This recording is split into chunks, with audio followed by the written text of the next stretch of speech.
Hello and welcome to the next episode of Let's Talk Brand, the first in Poland series of video interviews with branding experts. Today I have the privilege of talking to Anneli Hansson from Sweden. Annelie is a brand strategist, workshop facilitator, and educator. She is on a mission to help creatives go from order takers to change makers so that they can get paid for their thinking and make a positive impact in the world. She describes herself as a bridge between the creatives and the C-suites. With 20 plus years of experience building brands, she has worked with global agencies, enterprises, startups, and freelance teams. She has experience running her branding studio and client side perspective as a chief brand officer and chief marketing officer. Hope you will enjoy listening to my conversation with Anneli Hansson. Hi, Lukasz. Is it the right pronouncement, Lukasz? Yes, yes, it's Yes. perfect. Thank you. Okay. Hi. Before we start, have you ever been to Poland, or have you worked for a company based in Poland? Why I'm asking this? I'm asking this because sometimes it turns that the expert worked in Poland or has Polish Mm. roots or was almost in Poland. I've heard this Oh, kind of stories because we share the same water, so maybe yeah, you've we been to Poland. do. You know what? Where I live in this small city outside Stockholm, the ferry to Poland is actually from my city. Really? Yeah. So So I what is the live city? like 10 minutes. It's called Nynäshamn. So it's Yes. an hour. Okay. Yeah. So it's like I live like 10 minutes from the ferry. So I feel really close to you now. So no, I haven't had clients, but I do have students in Poland Oh, and okay. friends. Yeah. Oh, wonderful. Okay. So there is a kind of connection. There Yeah, is a connection. I've been to Sweden many years ago. I've been in Fagersta. Yeah. I Fagersta. Yes. Fagersta. Okay, sorry, Yeah. sorry. And in probably in February, I'm going to Sweden again. Oh, I'm going really? to visit your country. Oh, I All love right. that. Yeah. Um, One idea behind this podcast or videocast is the presentation of the best or most inspiring experts, so that the Polish entrepreneurs and marketers and students as well Mhm. know where to look for inspiration. And so let's start with you and with your professional background, Yeah. and kind of the shift, because you there was probably the moment in your life that you've decided to shift from the corporate work to your own business. Yeah, it was. And it's not that many years ago because my background is actually a lot of people think because I'm working with branding and brand strategy that I'm a graphic designer, but I'm not. I'm a marketing strategist. That's my background. So I've been Hmm. in this industry since 98, pre-internet, you know. Hmm. And I've been working with like advertising, PR, a lot of things from the agency side. But then I started my own agency 2005, and since then I've been doing brand strategy. So All right. it's I think 17 years now, something like that.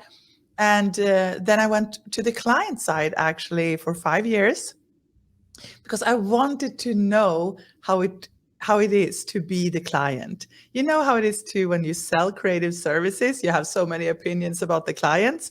And I felt like, you know what, could be good for me to actually be the client myself and know how it is to buy services.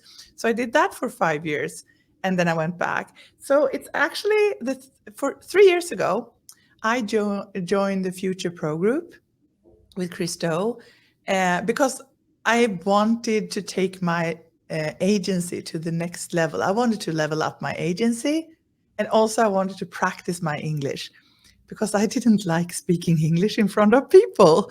So I was very nervous. I joined, and that is how it all started.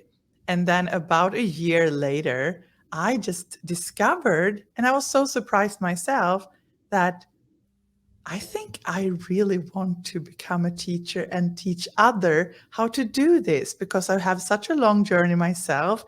What if I can share my knowledge? I got inspired by Chris because I think such a good teacher.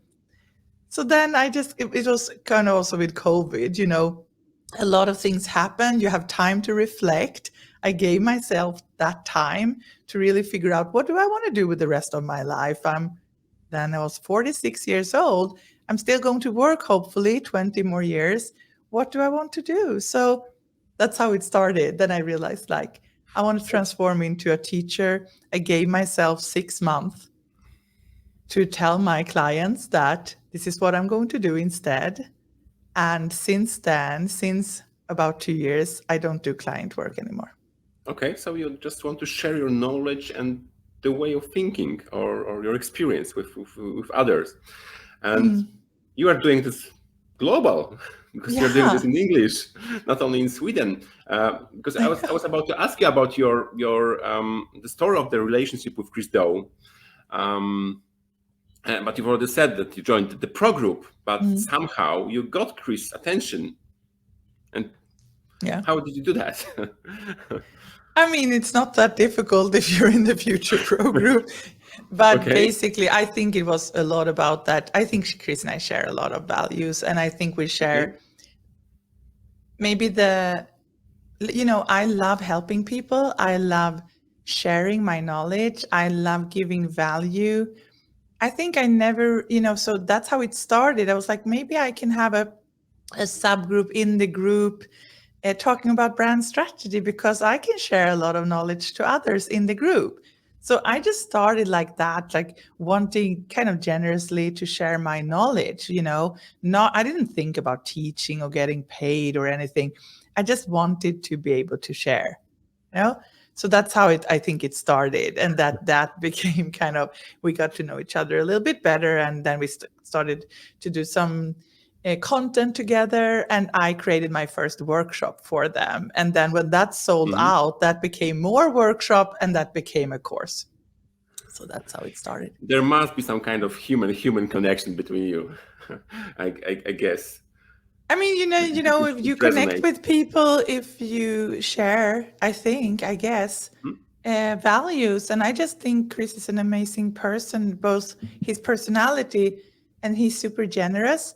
And he's also a really good teacher. So I study his teaching because I want to be a good teacher. Okay. And when I interviewed Chris here, when I invited him to my podcast and for the Marketplace magazine, people in Poland were, wow, you have a Chris Doe. How it's possible? And it was easy because I just wrote an email or I sent a message on LinkedIn. I don't remember actually. And he sent me his calendar, choose the date. And that's it. Yeah. No magic here, like with everyone else. But Chris is really human, and also that his Yes, he is. his mission is to teach 1 billion people. And I just know that he cares a lot about teaching people all over the world. So I think he's also happy to be invited the same way I am. I'm super happy to be here, and I'm happy to share whatever I can contribute with to people. Okay, so let's share something with my audience, and I would like to start with authenticity. And what do you mean by authentic brand? Because I've heard you've mentioned this many times when I was studying the podcast with you or your content. The word authentic brand repeats, and I wonder actually, what do you mean by authentic brand, and how do we know that the brand is authentic or that we create an authentic brand? Yeah, I just in a true spirit of being a brand strategist, my first reflections right now is to ask you a question back. But I know we don't have so much time. But I think you actually know the answer yourself, because if you look into what do you think is an authentic brand, when do you trust a brand? No? I just feel it. Actually, I just feel it. That it's not fake, that it's not something prepared, that it's real, that it's Yeah. not perfect. So would you say that you have proof for it, or is it more of a feeling? For me, it's a feeling. I don't know. What's for you? What do you Okay, think? yeah, I mean, I agree. And I think this is the foundation to the reason why we even build brands. Because we build brands because we want to connect with people. And that's really important. And I remind my students about this all the time when people are like, how do I write the perfect value proposition? How do I write the perfect positioning statement?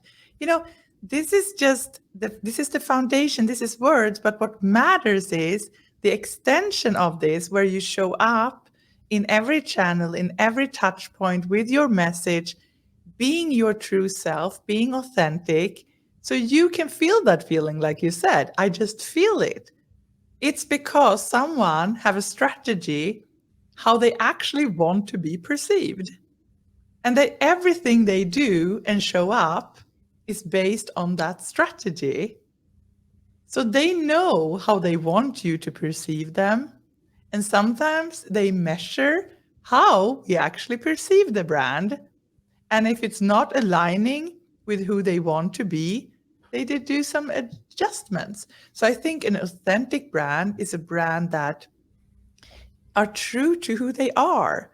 So they need to find out who they are first. And when they know that, they can be very honest and open with who they are, and also talk about their flaws and what they're not good at. Because back in the days when I started, there was like one way. You did advertising and you could say whatever you wanted to people. But today with social media, you kind of need to be authentic, because if you show up as fake or not true, people will always find out. So it's the feeling of, I don't really believe you, but they could actually also do some research, and everything is kind of transparent. So that's why I think it's so important to be authentic. It's like both creating that relationship and that feeling with people so you can connect, because people feel it. Even if they can't put their finger on what it is, they feel it. But also that everything is transparent today, and people build your brand. What they say about you is your brand. So you need to make sure that you actually show up as who you are, because people will find out otherwise. I think that's why it's important to have an authentic brand. Okay, but I guess people are afraid not to be perfect, because people think, I think in Poland, that that the clients or the people on the outside have some kind of expectations, Yeah. how we should behave, how we should look, and so when you're authentic, you're not perfect, and I think people are afraid this, and this is something I had when I started this video cast. I was completely not sure if I should do this, because I've never ever recorded anything, and I haven't used my English for, I don't know, around 10 years. So how I'm going to do this with this, with many mistakes? I'm doing this now, right now. My English is not perfect, and I have no no experience with this, and what people would say. And probably I wouldn't start this if this kind of questions would stay in my mind. And I think that's why when I was a couple of days ago, I was talking on my group on Facebook to people. I was asking them how they understand authenticity, what is authentic brand. And for many people now, the authenticity and authentic brand is a buzzword.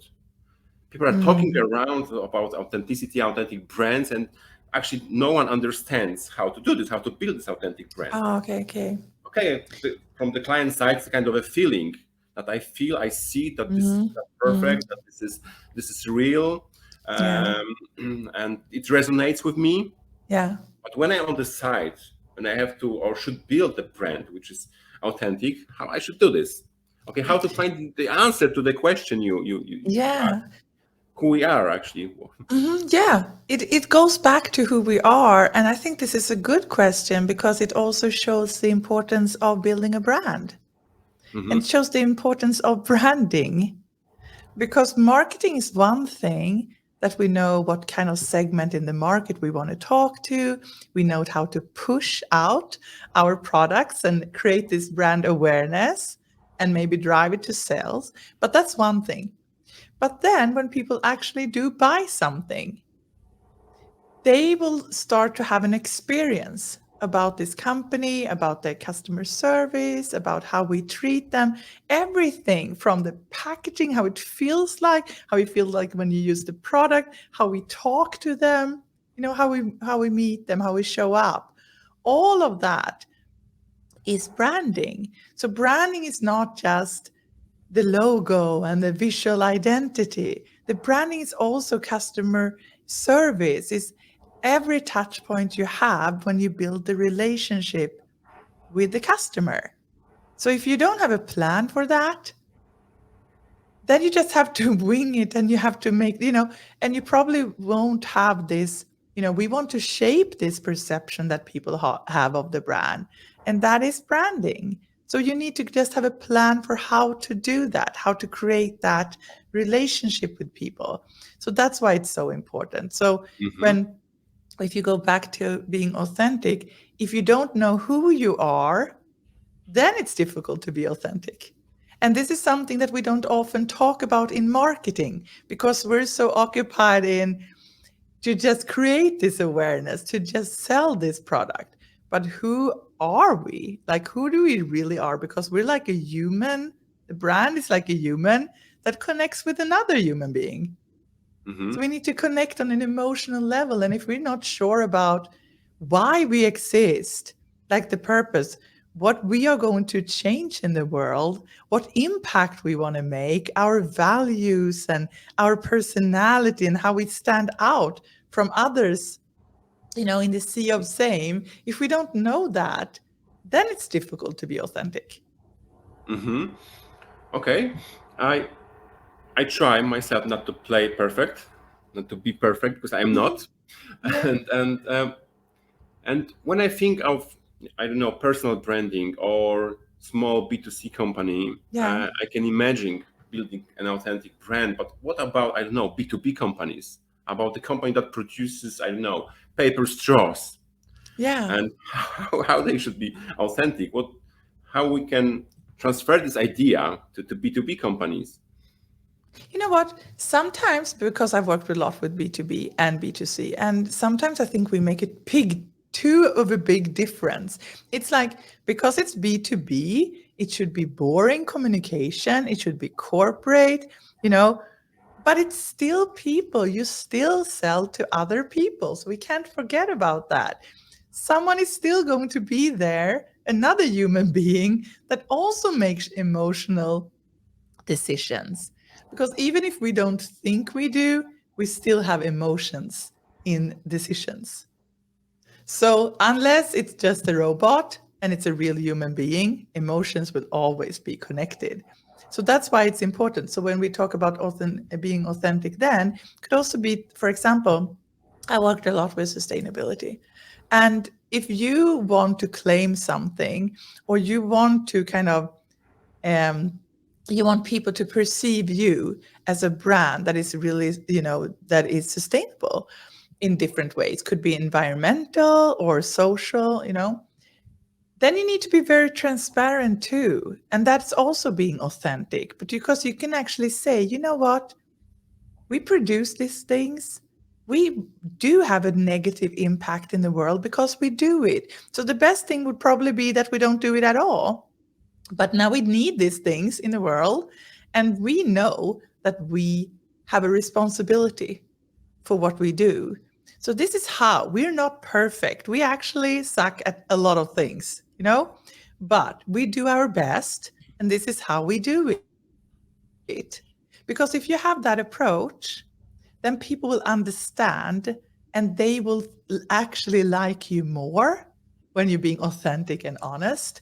But if you say, we're so perfect, we have everything under control, this is not then people kind of just wait for the opportunity to find something with you. So that's why I think when you say you show up and not being perfect, I think you're perfect. For me, you're perfect because I feel you have a great big heart, a warm heart.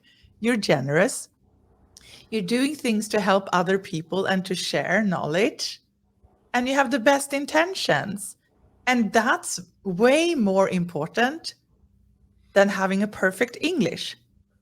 And that's why I try to tell myself too, I show up, I'm 48. Some days I show up without makeup. I'm trying to I try to be myself and to be who I am.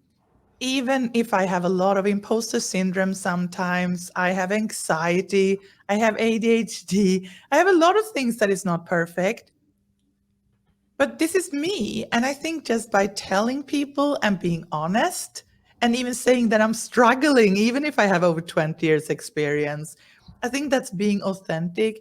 And that doesn't mean that people don't like me or don't trust me. Maybe they trust me even more because, I am being honest. And I think it's the same with a company and a brand.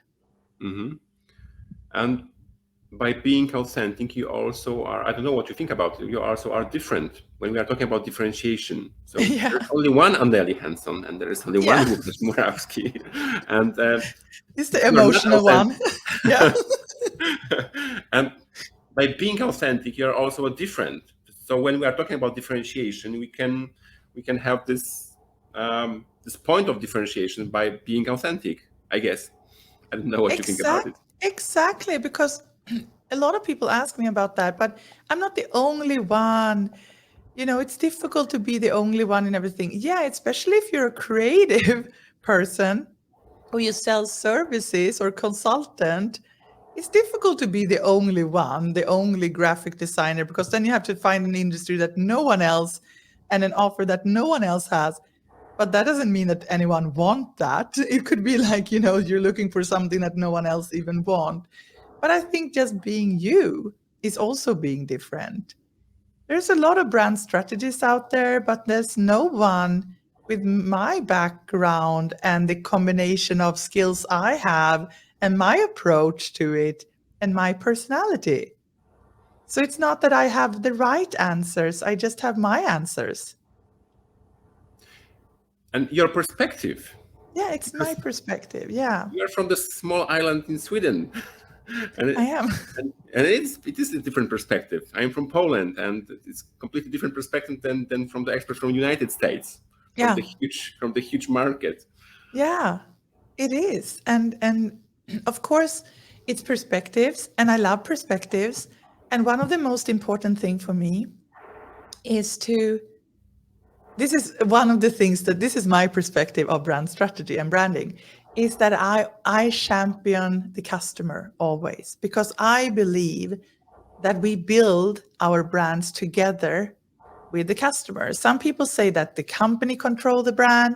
I don't think so. Some people say that the customer only control the brand. I don't think so either. I think it's a combination. I think it's a dance between the brand owner and the customer. So it builds in their head how they perceive us as a brand, their feelings and how they think about us and everything that. So they have the perception, but we are able to shape the perception. And the reason why we can do that is because if we're good at doing research, so we actually ask and study how people think about our brand and feel, and but also not that just that, but how they behave. So we could study all that, how they see it, how they feel about it, and how they behave. Then we're also able to adjust that perception and manage that perception. And that is our job as brand strategists, to be able to do that. So I think it's like a dance. It's a co-creation between the brand and the customer. So I always bring in the customer hat. So my job going in as a brand strategist to the client is like not thinking like them. I'm like, okay, there's different perspectives here. My perspective that I bring into you is to champion your customer. And I will challenge you because you will be inside your own bubble, your own jar. But I'm coming from the outside and I can ask you questions from the customer's perspective. So that's important for me. So in this suit, you represent client at the table. Yeah, I think I can bring that perspective to them, and then I can challenge them a little bit because sometimes they don't see because they're in it themselves. So, but why do you think entrepreneurs struggle to have this client perspective, or this kind of I know, okay, client perspective, and this kind of vision? Because what I see on during my workshops when I speak to entrepreneurs, that they Yeah. have the problem to visualize how they will look like in 10 years time. Mm. So they have a problem to imagine their company, their future company. Yeah. So they do not see the way, and they also struggle to see their company with the eyes of the customer. And Mm. this is not a skill that you or I was born with. You can train this. You can work on it. But I've seen this many times. I think it's also okay. So this is how I see it. I think it's that they're not used to think like that. I see it Okay. as they're not trained to do it. They're trained to have the right answer. They're trained to write something down or to tell something. So what I often do when I do workshops, if I do it with a client, I'm talking not students, but Mm-hmm. a client, Mm-hmm. I do a lot of things visual because it helps them to open up their thinking. So when I talk about their desired future state or their vision and where are you going to Mm-hmm. be in 5 years, in 10 years, and then I can sometimes say, you know what, let's not just talk about it at all. I just bring in, if it's in person, like a lot of magazines and like scissors and glues and pens, and I'm just like, we're just going to create now. And first they laugh a little bit, like, is this kindergarten? Like, you wish, it would be fun. But then after a while, they're actually, I see how they start to open up, because then they see a picture and they get an idea or an inspiration, and they start to connect that picture to where they want to be or where they want to do. So it's like opening up their mind a little bit Mm-hmm. just by seeing pictures. So they're making this vision board of pictures, like we create mood boards, Mm-hmm. instead of always just talking. And then when they have created that, I'm like, great, tell me about this. What does this mean to you? This fire here, like, what does that picture represent? And they can start talking about it. I'm like, oh, that's so interesting. And what about this one? And then we like start facilitate around that. And that opens up them and their thinking in a totally different way than if I would just say, Mm-hmm. where do you see yourself in 10 years? And they're like, I don't know. No. So it's Oh, thank our you. Thank you. job to help them to open up their mind and think a little bit different. Okay, so thank you for this tip. So, Annelie, I have two words Hmm. glued to you. One is authenticity, and the second one is sustainability. Yeah. Both are difficult. Both are difficult. But Hmm. what do you mean by? Because I've read this somewhere. I don't remember where. What do you Yeah. mean by sustainable brand? What I mean by sustainable brand, and I know this is a lot of misunderstanding, so I love that you ask Hmm. about it. Because Okay. for many people, sustainable brand is connected to profit, and it's like a long-term profitable brand. But that is not what I'm talking about. When Hmm. I say sustainable brand, I talk about sustainability. So sustainability in actually environmental and social and profit. So there's three different things. So the environmental is connected to the environment, of course, and to the planet and the climate. Hmm. And then you have the social, which is more about equality and human rights and everything that it's connected to people. And then the third is profit. But you can't be profitable and still not take responsibility for the environmental part and the social part.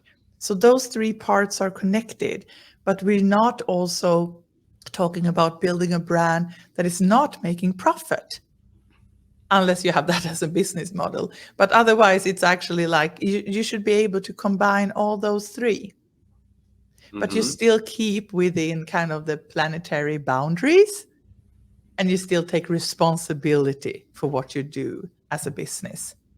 So that sustainability is to be really clear about what negative impact do we have with our company and our brand in everything from we start producing it to all the way to we sell it to the recycling, like the whole product life cycle. How does it look like? How does the supply chain look like? Who is selling these products? Where are we, where's the manufacturing? Like all the things that are, we need to see where do we have a big negative impact, and how do we actually take responsibility for this? So that's the one thing, like how we take responsibility. And the other is like, okay, this is connected to purpose. It's more about, okay, so how can we actually make a positive impact in the world? So this is what we do. This is the industry we're in. But there's actually an opportunity for us to make a positive impact too. And what would that be like beyond making a profit? How can we make the world a little bit better? And this is not like a fussy, soft thing. This is business, If you don't do this in a couple of years, you will probably be out of business, because this is what attracts clients and customers to you. And it's also what attracts the best employees, like people who can choose wherever they want to work. They don't just care about money. They also care about being part of something bigger, where they can be part of building something.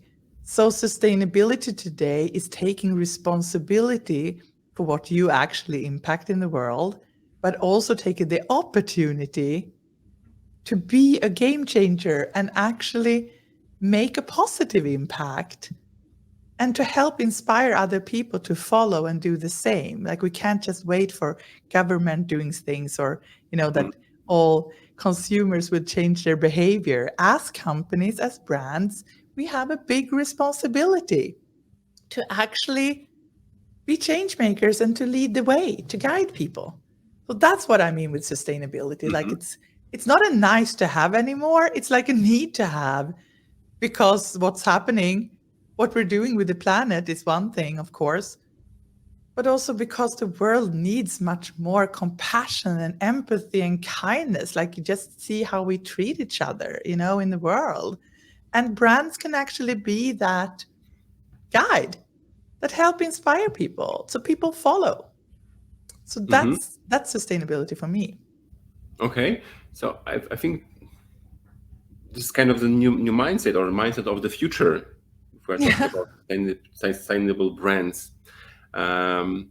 Because in Poland, there are many companies that have 20 or 30 years.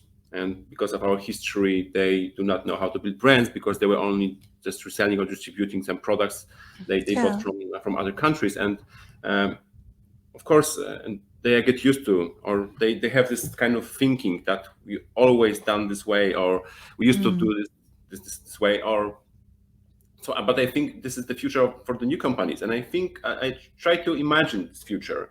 And I don't know if you are familiar with very brave and very bold brand like Liquid Death Mountain Water.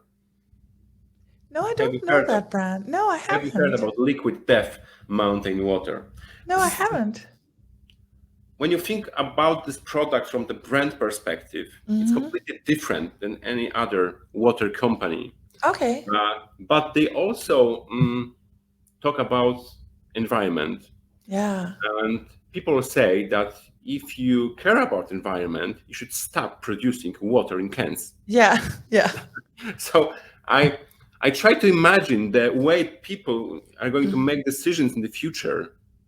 Okay, I can do the business on this or on that, but no, I'm not going to do this because it's bad for the planet or bad for the people. Yeah.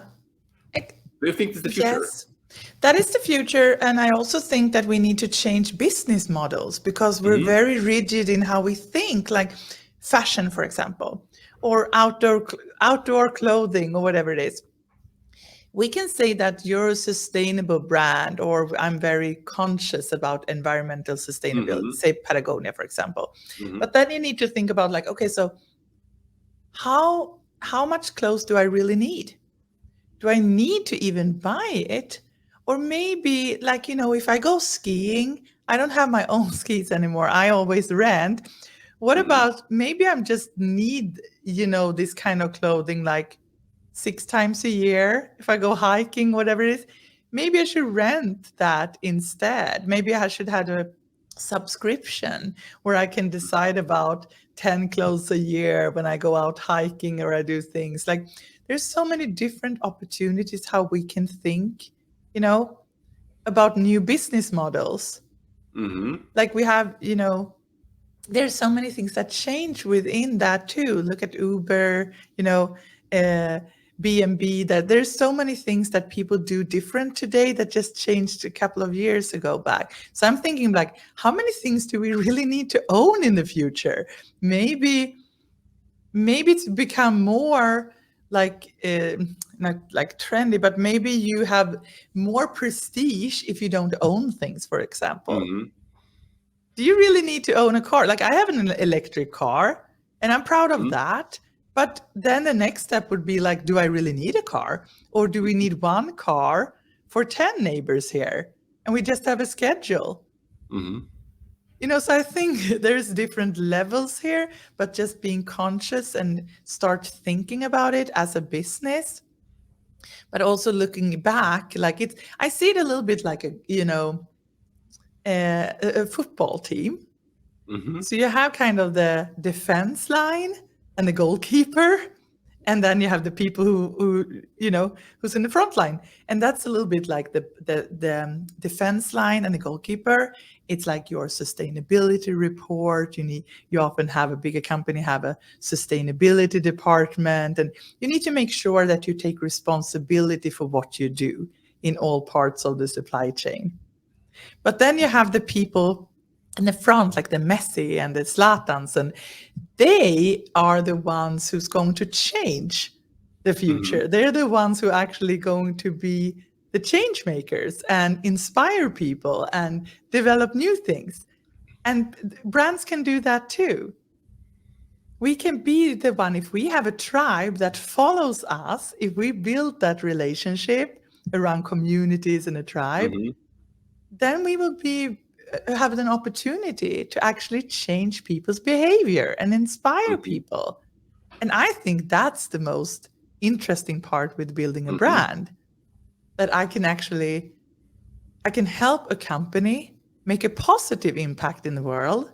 And not only that, they can build a community around it. So instead of you have to push out and just do advertising, you actually get people to want to buy from you and follow you instead. Mm-hmm. And that's a different approach to building a brand. Okay. But I always think that not the money or the profit is the problem. The problem is what we do with the money. I want my client to earn huge money, Yeah. but that's not the goal. And there is always a question what to do with it. And I think that's the difference. And I would like to ask you maybe the last question, but this is the same question I've asked David Acker. Uh, so, but probably you've already answered this. But do you really think that in the future, people will put ethics ahead of profits? I think it depends on, when you say Mm-hmm. ethics, do you mean what they value, or do you mean how they actually live that in their actions?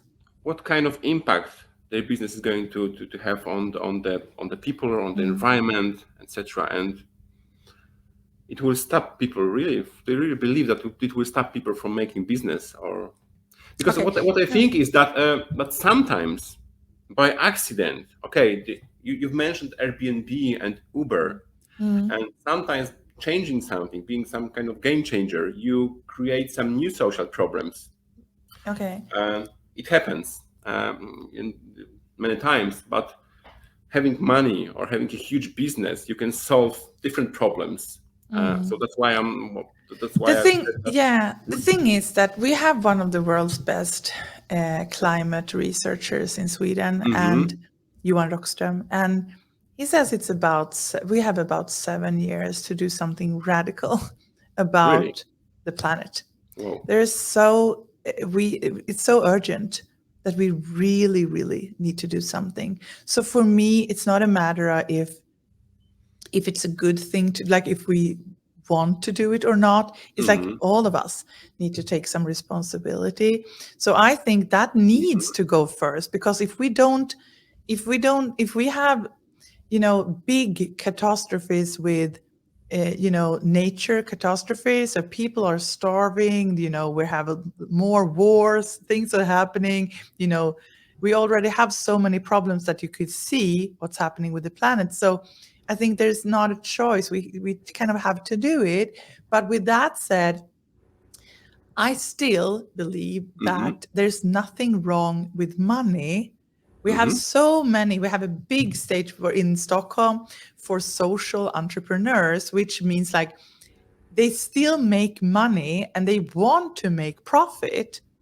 But the difference is what you said is what you Mm-hmm. do with the profit. So they invest the profit back to Mm-hmm. actually make any even more positive impact. So if you do that, of course it's good to make a lot of profit, because then you can make a bigger impact. So I think that's where people get lost sometimes. It feels like we don't want to make money, we don't want to make a profit, because that will be equal we're good people. But I Mm-hmm. think if you really want to make an impact, you need to make a profit, and then you need to invest it back in the right Mm-hmm. things. That's how you can really scale and make a positive impact. Mm-hmm. So I think that's my take on it. Yes, but Okay. there's not that we can't choose to not think about the Mm-hmm. planet and people. That will always have to be in the center of everything. Mm-hmm. And I also, to be honest, I mean, I don't want to go into politics, but Mm-hmm. there is like, and can get shit by just saying this, but there's been so too many years when everything has been kind of the white old man world with Mm-hmm. Donald Trump and others. Mm-hmm. And I just don't believe in that anymore. And I think this is the last era of them screaming and fighting for that attention. And I think we need to go into something that it's much more compassionate, and make sure the diversity. That's why it's so wonderful to work with people all around the world, to see people's different perspectives, to understand each other, to see that we often talk about the same things, but sometimes use different words and we misunderstand each other. Then you can understand why it's like war in the world and things happen. But when you get to know people, and that's so the beauty of internet and meeting each other like this, is that the more people get to know each other, the easier it is to empathize with people and to feel compassion and actually lead with a little bit more kindness. And I Mm-hmm. think that is what the world needs. And that is not about women or men. It's more about an approach and how we treat each other.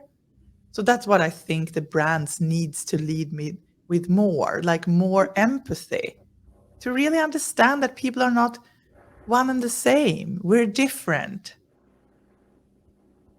So yeah, that's what I want to bring, is maybe, be a little bit more empathic and try not to think that you know it all. You just know your truth. And the only way you can truly Mm-hmm. empathize, like um, my favorite Brene Brown talks about, is that you can't just walk in someone else's shoes. You need to ask them about their story.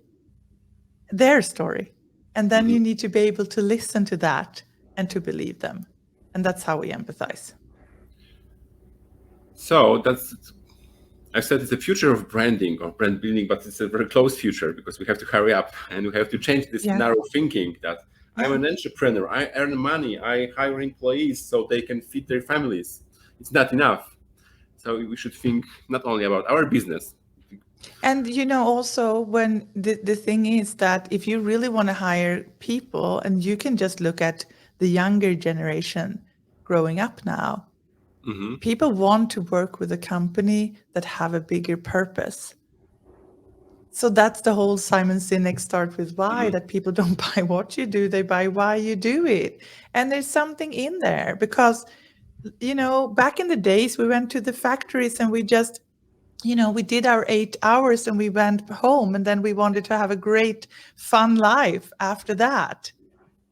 But Hmm. today we want more. We want to be part of building something that you are co-creating together with others when you work, and you want to share Hmm. values with people. So I think this is so important. So when we talk about the future of brands, yes, collaboration and co-creation will be the big things.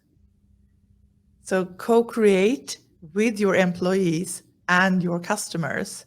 That's how you build the brand. So Hmm. it's not just about a small department like deciding everything. You invite people and you listen to their stories and you Hmm. co-create the brand together with them. I think that is the future of brands. Okay, so we will stop here, Annelie.